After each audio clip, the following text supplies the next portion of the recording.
and prepared them with extraordinary efficiency. Over time, he had come to feel that his job was to bum around on the internet looking for vacancies that corresponded to his profile, then send off CVs so that they could send back proof of his rejection. Who would want to train someone who was knocking on for 50?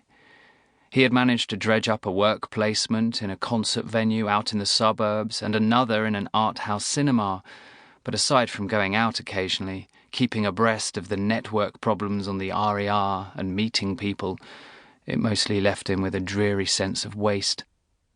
In the copy of the report that Madame Baudard had written to justify his being struck off, she mentioned things he had talked about in a spirit of banter, like spending a little money to go and see the Stooges play Le Mans, or losing €100 in a poker game. As he flicked through his case file, rather than worrying about the unemployment benefit he would no longer receive, he felt embarrassed for her. His advisor was about 30 years old. What did she earn? How much does a woman like that make? $2,000 a month before tax? Top whack. But kids of this generation had been raised to the rhythms of the voice in the Big Brother house, a world in which the telephone can ring at any time to give the order to fire half your colleagues. Eliminate thy neighbour is the golden rule of the games they have been spoon-fed since childhood. How can one now expect them to find it morbid? When he received the letter from the benefits office, Vernon thought that this might motivate him to find something, as though the worsening of his already parlous situation might have a beneficial influence on his ability to dig his way out of the quagmire he was bogged down in. He was not the only person for whom things had rapidly deteriorated. Until the early 2000s, a lot of people were doing pretty well.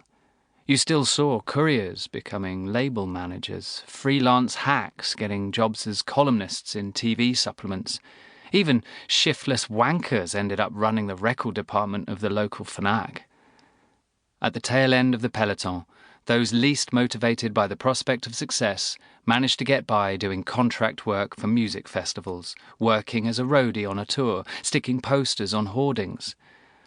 That said, Vernon was well placed to understand the threat posed by the tsunami that was Napster.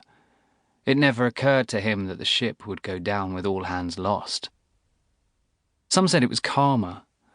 The industry had experienced an extraordinary upturn in the era of CDs, selling their clients their whole discography on a medium that cost half the price to make and was sold for twice the price in the shops, with no real benefit to music fans, since no one had ever complained about vinyl records. The drawback of karma theory was that if there was even a grain of truth in the notion that what goes around comes around, people would have long since stopped being arseholes. His record shop was called Revolver.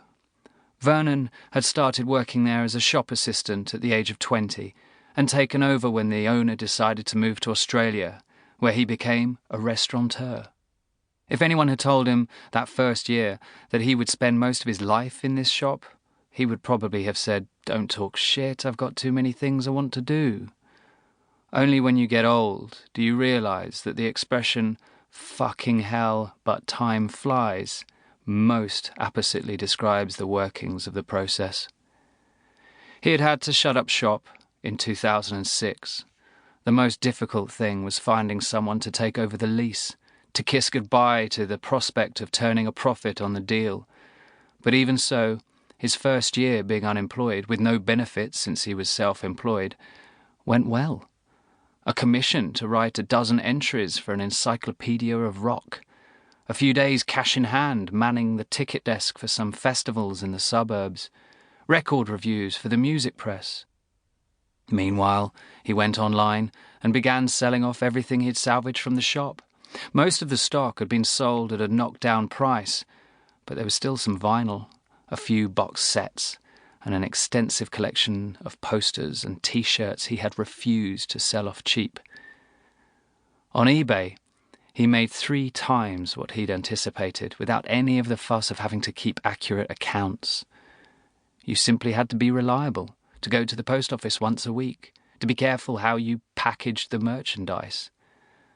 The first year had been a blast. Life